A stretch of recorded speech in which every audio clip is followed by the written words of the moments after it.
Bonjour mon ami. Bientôt, ce sera Halloween.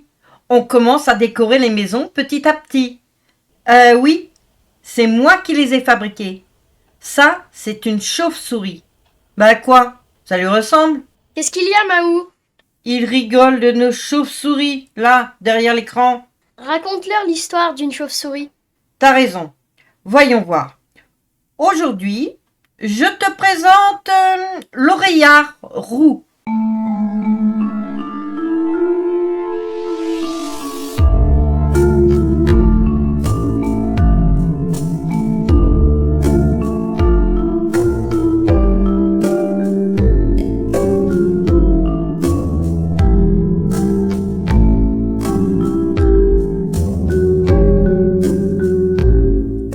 Il existe à travers le monde une vingtaine d'espèces de chauves-souris oreillards. En France, nous avons 3 espèces. Nous allons voir ensemble l'une d'entre elles, l'oreillard roux. Alors, je n'ai vraiment pas beaucoup d'images à te proposer. Cette petite bête ultra rapide n'est pas facile à observer. J'espère que tu seras compréhensif si par erreur quelques clichés de ses cousines se sont glissés entre. J'ai aussi fabriqué quelques photos à partir d'une IA. Donc j'écrirai IA dans le coin si c'est une photo que j'ai fabriquée. Ok? L'oreillard roux se trouve principalement en Europe ou en Asie. On la retrouve dans divers habitats, notamment dans des cavités style grotte et aussi dans des bâtiments où elle peut se cacher, dans des fissures entre les poutres ou dans des greniers. Plecotus auritus se distingue par ses grandes oreilles, qui peuvent être presque aussi grandes que son corps. Elle est toute petite. L'envergure de ses ailes est de 25 à 30 cm.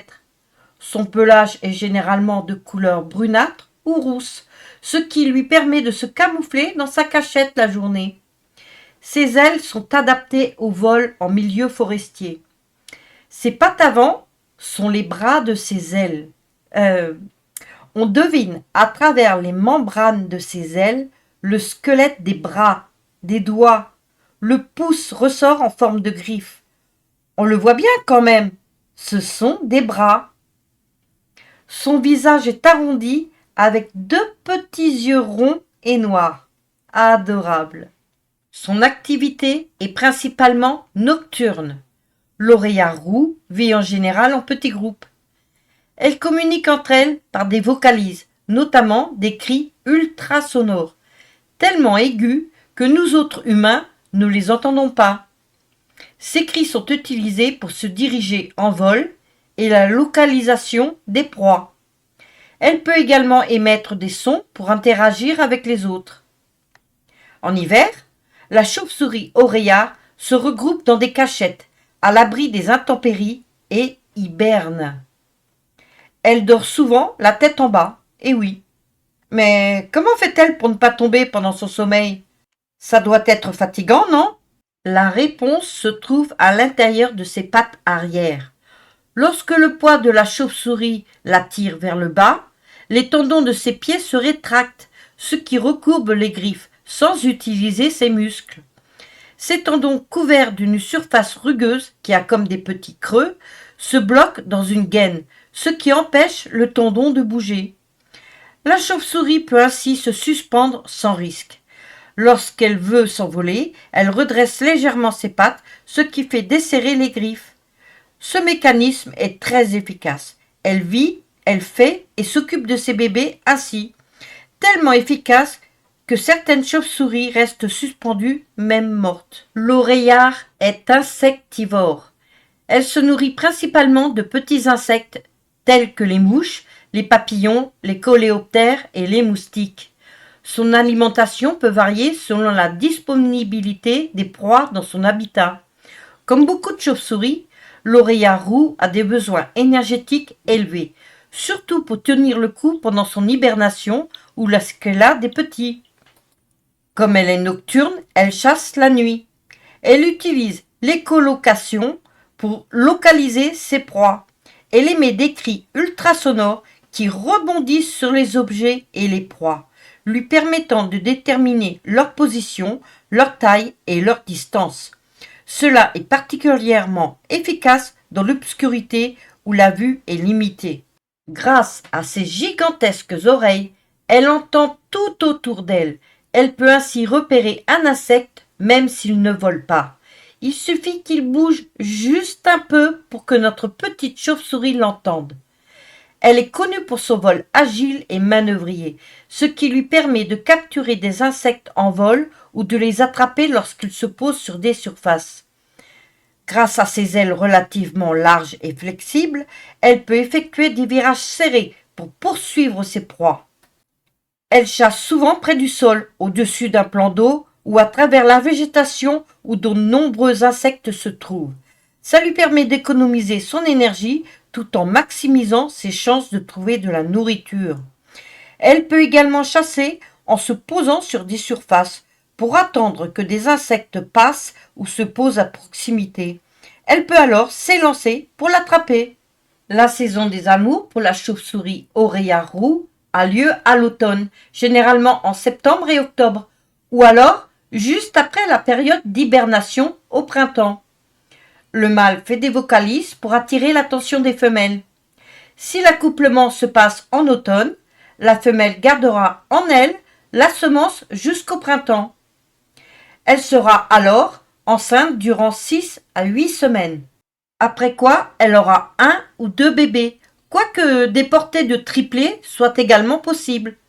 La maman recherche donc un endroit sécurisé pour accoucher.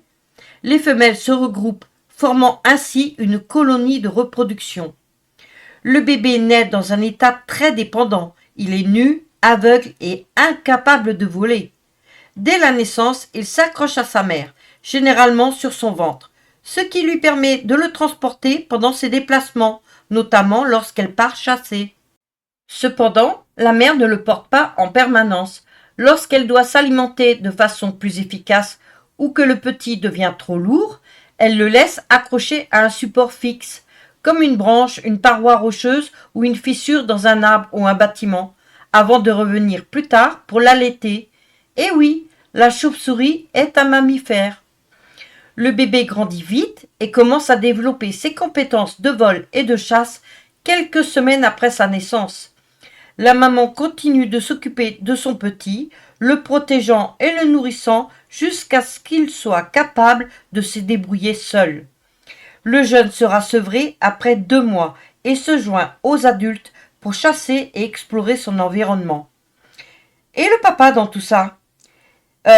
Il n'est absolument pas concerné par l'éducation de ses petits et il s'en moque complètement. L'oreilla roux fait face à divers prédateurs. Les oiseaux de proie, comme le hibou et la chouette, sont des prédateurs importants pour la chauve-souris. Ils les chassent en vol pendant la nuit.